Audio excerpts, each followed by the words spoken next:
अगर मेरे बाबा की तरह मुझे रखना औकात से बाहर था तो मुझसे शादी ही क्यों की थी? अरे तो मैं तुम्हारे बाबा की तरह अमीर थोड़े ही हूँ इशिका। तुम्हारे रोज रोज के इन 100 नखरों ने तो मुझे तबाह कर दिया है। मलिकपुर के एक गांव में गायत्री नाम की औरत थी। उसकी 2 बहुएं थी, जिसमें एक बहू बहुत नखरे वाली थी। माँ जी अब वो कमरे से नहीं आएगी। क्या हुआ बहू, फिर से कोई बात हो गई है क्या? हाँ माँ, वो आज जब मैं सफाई कर रही थी तब गलती से उसमें इशिका भाभी की लिपस्टिक आ गई। मैंने ध्यान नहीं दिया और उसे कूड़ेदान में डाल दिया। अब आप तो उनके नखरों को जानती ही हो। अगर उन्हें जब जो चीज चाहिए वो ना मिले तो चाहे जमीन आसमान एक हो जाए, वो किसी की नहीं सुनती। ये तो तूने सही कहा बहू। एक काम कर, उसे बुआ जी के बारे में बताकर देख ले, हो सकता है बुआ जी की तरफ को सोचते हुए वो आ ही जाए। अपनी सास की बात सुनकर जया अपनी जेठानी के कमरे में गई। इशिका भाभी, नीचे बुआ जी बैठी हुई हैं, कब से आपके बारे में ही पूछ रही हैं। एक बार आप नीचे आ जाओ ना। जाओ यहाँ से और दोबारा मेरे कमरे में मत आना। भाभी आ जाओ ना, मैंने जानबूझकर वो लिपस्टिक नहीं फेंकी थी, वो गलती से हो गया। आप चाहो तो बदले में मेरी लिपस्टिक ले लो। इस तरह मेहमानों के बीच अगर बड़ी बहू नहीं जाएगी तो वो क्या बोलेंगे? बोलने दो, जो भी बोलेंगे मुझे फर्क नहीं पड़ता। तुमने मेरी लिपस्टिक को फेंका कैसे? वो मेरी साड़ी में एकदम मैचिंग कलर था। अब जब तक मुझे वो लिपस्टिक वापस नहीं मिलेगी मैं यहाँ से नहीं आऊंगी। अपनी देवरानी की एक बात नहीं सुनी और वहीं बैठी रही। उसके बाद जया को उस कूड़ेदान में से वो लिपस्टिक निकालनी पड़ी। अब जल्दी से इसकी जैसी सेम दूसरी लिपस्टिक खरीद लाती हूँ।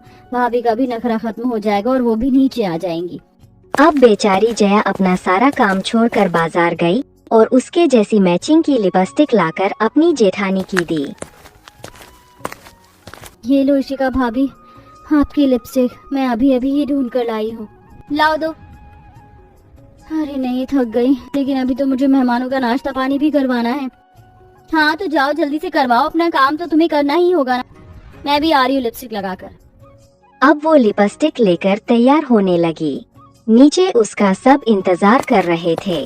बेचारी जया ही उनके लिए नाश्ते पानी व्यवस्था कर रही थी। नमस्ते बुआ जी। नमस्ते बहू, कहाँ थी तू? कब से मैं तेरे बारे में ही पूछ रही थी। कुछ नहीं बुआ जी, मैं तो बस नहा रही थी। नहा रही थी? आई बड़ी झूठी कहीं की। गायत्री को उस गुस्सा तो बहुत आ रहा था पर कुछ नहीं कहती।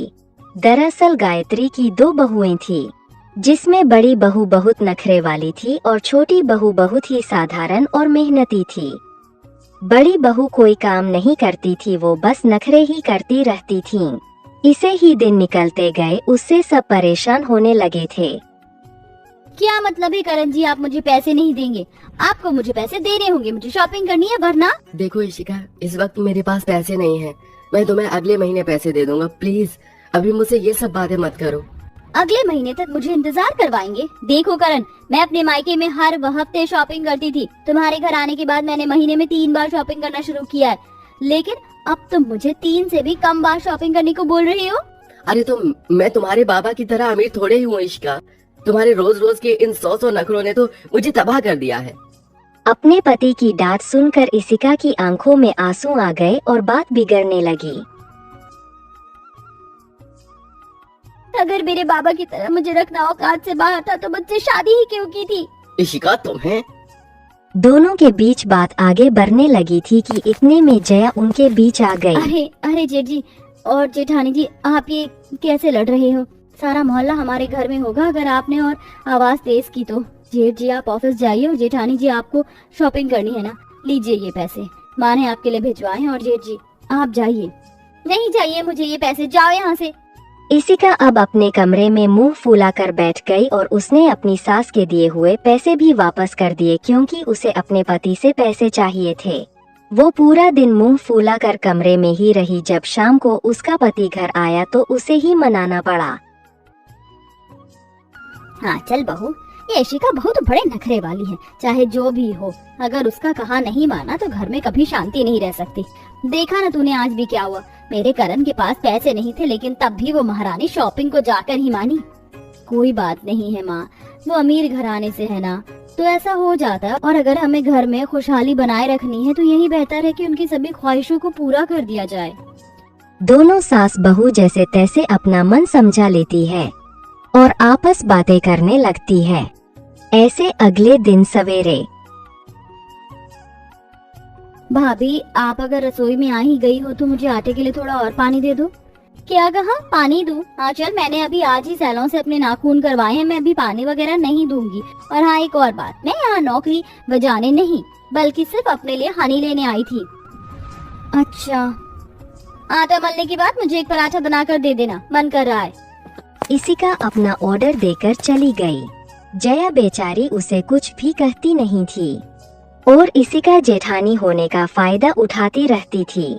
इसके इस बर्ताव से सब परेशान थे। इस बात से जया के पति को बहुत प्रॉब्लम थी।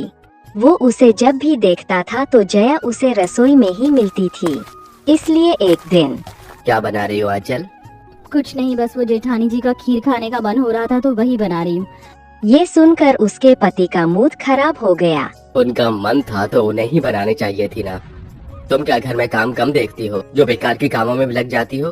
अरे मोहित जी, आप तो जानते हो अगर मैंने खीर नहीं बनाई तो जेठानी जी के नखरे। इतना सुनकर मोहित को गुस्सा आ गया और अपनी पत्नी का हाथ पकड़ उसे बाहर ले आया और हॉल में इशिका को सुनाने लगा। तुम क्यों किसी के बारे में सोचती हो? कोई अगर नखरे दिखाता भी है तो तुम क्यों उस पर ध्यान देती हो? तुम क्या अकेली पिसने के लिए हो? अब तुम्हें मैं मना कर रहा हूँ, अगर किसी के भी दबाव में आकर या नखरों की वजह से तुमने अपने रोज के कामों से एक काम भी ज्यादा किया तो फिर तुम्हें मेरा नखरा उठाना होगा।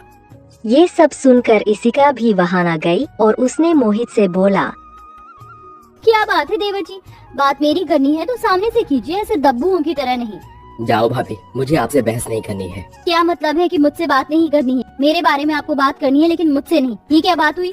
हिम्मत है तो जो बोलना है मुंह पर बोलिए। अरे अरे भाभी, वो कुछ नहीं। बस करो आंचल। भाभी जी अगर सुनना चाहती हो तो सुनो। मेरी पत्नी फालतू नहीं है जो सारा दिन पागलों की तरह काम करती रहे। आप इस घर की बड़ी बहू हो, अपनी जिम्मेदारियों को समझो। आप मुझे सिखाएंगे कि मुझे करना क्या है? मैं सिंघानिया परिवार की इकलौती बेटी हूँ, ऐसे एरो गैरो की बात नहीं सुनती। क्या कहा आपने? क्या कहा? मैं एरा कह रहा हूँ? बोलिए। दोनों देवर भाभी की लड़ाई शुरू होने लगी। उनकी आवाज सुनकर इशिका का पति भी बाहर आ गया और मोहित को संभालने लगा। उस वक्त तो सब कुछ शांत हो गया, पर उस दिन के बाद से इशिका घर का काम भी करने लगी और नखरे दिखाना भी कम कर देती है और अपनी देवरानी के साथ मिलकर घर के कामों में हाथ बटाने लगी थी। और अब दोनों देवरानी जेठानी मिलकर खुशी खुशी रहने लगी।